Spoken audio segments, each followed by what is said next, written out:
Greetings everyone, and welcome to the Fellowship of Fans Tolkien Reading Day 2022 special, which is part of the wider YouTuber playlist hosted by the amazing Timbo Took and will be in the description below.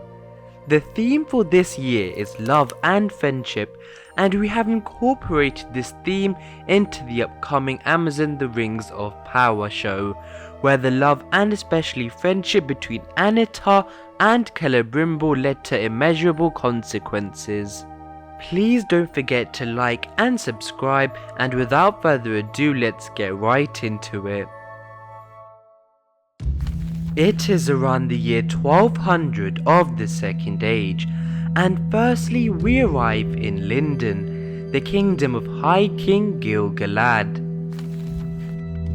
My Gabanin, I wish to enter this realm, for I come bearing knowledge and secrets I mean to share with your ruler.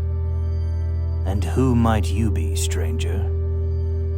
I am Annatar, the Lord of Gifts, and I seek an audience with the king of these lands, Gil-galad. You may not enter this kingdom, and are banished from returning hereafter. You are only a bearing of ill news that should not be plagued within these lands. Sauron, disguised as Annatar, first went to Lindon to try and make friends with Elrond and Gil-galad, which ended in rejection. But this was merely a problem for the deceiver, as he soon set his eyes on somewhere else. May this moment strengthen the bond between our races, curing the ill tensions from our past. Yes, Melon, and that shall be the key to unlock this great door into your underground realm. Indeed it shall, my dear friend. A mighty trade route which will hopefully bring great riches, though Khazad-dûm is a mountain full of riches already. It should stay open to all. Access between the two lands will be trivial.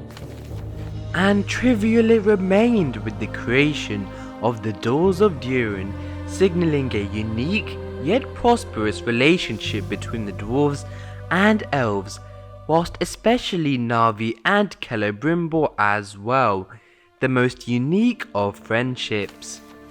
My commander Elrond has enlightened me regarding some strange mishappenings on our border not so long ago. I too have heard of some murmurs of a being claiming that they are an emissary of the Valar and the bearer of gifts. Many of these gifts this Annatar fellow wants to share is the matter at hand. He is only the bearer of discontent, and I truly do not trust this person, and this should be maintained by us all. My lady, there is no disagreement amongst us around this person, and this distrust shall be maintained in the kingdom of Lindon. But the problem at hand is what he can do and who he might go to next. Once Annatar had been rejected by Lindon, his presence was recognized by many of the High Elves in Middle-earth, and especially by Galadriel, who truly did not trust this Lord of Gifts.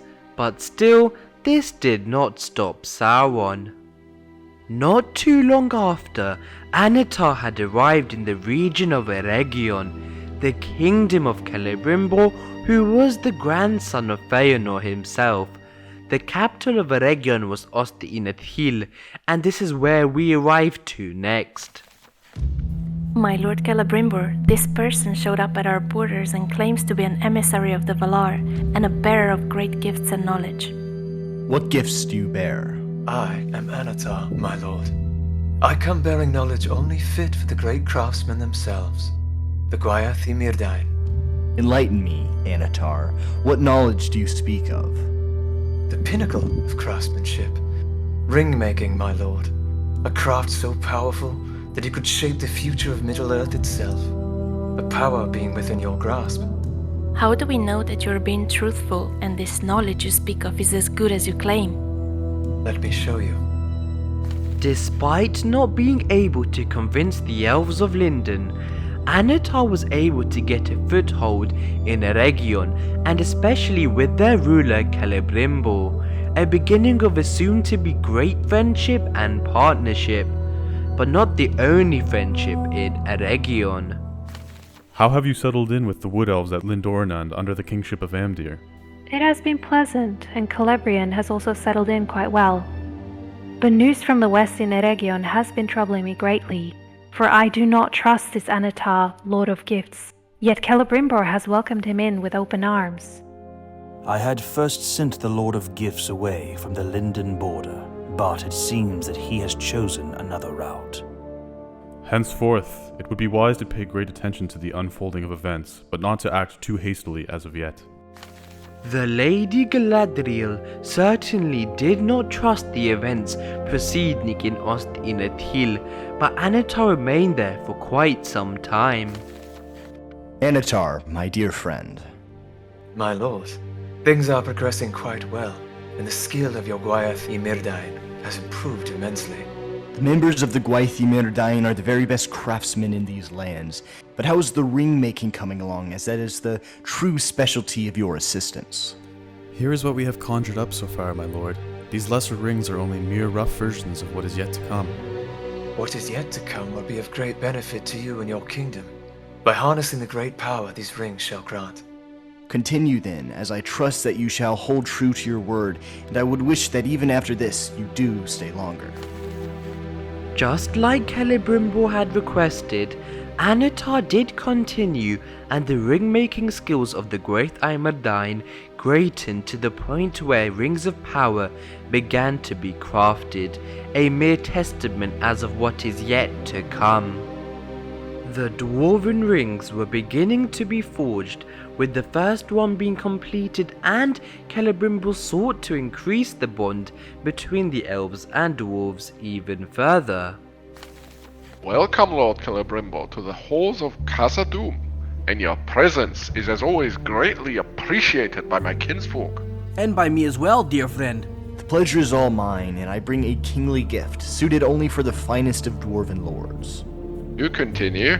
Undoubtedly, the dwarves, especially my friends in this hall, are great craftsmen, builders, smelters, and creators of gifts. But now I've forged a gift just for you, King Durin, a ring, and it's not just a mere ring, but one of great power, enchanted with prestige and potency, fit only for a king. Oh, this is truly a kingly gift, Lord. I wholeheartedly accept it and thank you again for your kindness and compassion. And who crafted such a beautiful piece? I've never seen a gem, ruby, or jewel like this before.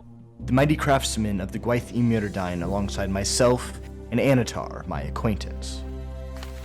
Despite King Durin III receiving the first of the dwarven rings, 6 more were forged by Annatar, and so had the 9 rings of men back at Ost-in-Ithil.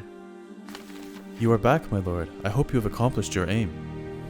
Indeed I have, and the relationship between the elves and dwarves is even greater with King Durin III receiving the gift well, and I was reunited with my dear friend Narvi.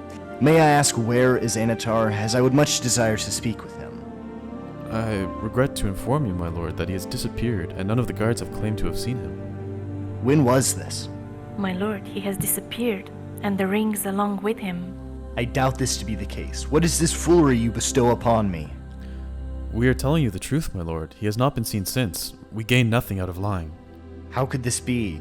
I do confess that this event saddens me greatly, for over this period, I built a great friendship with Annatar, and this truly wounds my soul. Annatar had left Eregion, and more pertinently Celebrimbor, who he had actually cunningly built up a great friendship with over the years. Annatar had in his control many rings of power that he wished to split and share across the different races in Middle-earth. The mightiest of the dwarf lords, rejoice, as I bear many gifts to bestow upon you. These are rings of power, enabling the ability to harness great might. All of the 6 dwarven lords took a ring of power. Soon after, 3 of the 9 soon-to-be rings of men were given to powerful Númenórean lords, with one even being a powerful sorcerer. Fueled with the fires of my spirit, I already wield the powers of creation and destruction. And yet, what you offer to me is mightier than what I have thus far achieved. As it is, my friend. Take this ring, and with it, achieve all your heart desires. I thank thee, and when the time comes, I shall remember thy kindness. So be it. The lust for power and greed of these great men and kings of men harnessed them into accepting these worldly gifts. Furthermore, a ring of power also made its way to the east, to Kamul, the Easterling king, who accepted the gift, succumbing to its inevitable fate. My lord, you have spent many hours at this now. Your will is strong, but it will overcome you if you don't rest. Our Lord has been at this ever since Annatar left. I do believe that their friendship was immense, and the fact that he left without even saying goodbye weighs on the soul of our Lord. It matters none more. I resolved my grief into the creation of these 3 rings of power, not poisoned by the touch of Annatar. Still, you have used the ring-making techniques that Annatar taught us. Will they be bound to the fate of the other rings? That is an answer only time will tell. When Annatar had taken the rings of power and left the region, Celebrimbor created 3 more rings. The elven rings Narya, the ring of fire, Nenya, which was the ring of water, and Vilya, the ring of air, and they remained hidden from Sauron. Casting ourselves at last back to Annatar, who was in fact Sauron all along, in the heart of Mount Doom, then created the One Ring, alone in the fiery chasm. Its purpose was to rule over all the other rings, and Sauron put a great part of his power into it. The 3 current elven ring bearers took their rings off in shock and horror. Sauron the Deceiver had tricked all the 3 peoples to succumb to his will and betrayed the intense friendship with Celebrimbor, and everyone across Middle-earth heard of this betrayal and saw it play before their eyes. 3 rings for the elven kings under the sky, 7 for the dwarf lords in their halls of stone, 9 for mortal men doomed to die, 1 for the Dark Lord on his dark throne, in the land of Mordor, where the shadows lie. 1 ring to rule them all, 1 ring to find them. 1 ring to bring them all, and in the darkness bind them. In the land of Mordor, where the shadows lie. Your kingdom is under attack, and these 3 rings cannot fall into the hands of the Deceiver. Many rings thus far have returned to him. As Lord, I will remain in my kingdom and wait till the foes come up the halls of Ostinedhil. I fear that will be soon. But these rings do not need to succumb to that fate that you bestow upon yourself. Send them away and give them new bearers. I shall take one. Who else will bear a ring of power, and where? Somewhere far away from here, perhaps Lindon, where Gil-galad and Círdan the shipwright would be worthy bearers. Before Sauron could make his way to Celebrimbor and retrieve the final rings of power, the 3 elven rings were sent into hiding, with Nenya going to Galadriel and the others to Gil-galad and Círdan the shipwright.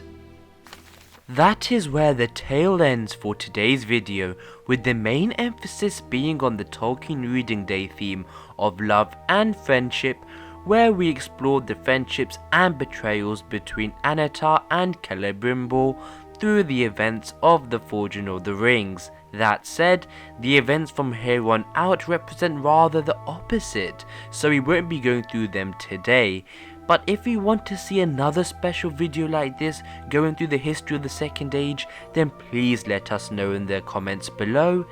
Big thank you to Kyle as Gil-galad and Gwaith Mirdain, Memory Troll as Elrond, Nikki as Galadriel, Varking as Narvi, Chase Mullins as Annatar, Chen as Durin III, and Círdan, TolkienTube as Celebrimbor, Lakitia as Gwaith Mirdain, and Strider as the Witch King, and finally me as Narrator. Happy Tolkien Reading Day everyone, make sure to like and subscribe, and until the next video my friends, goodbye.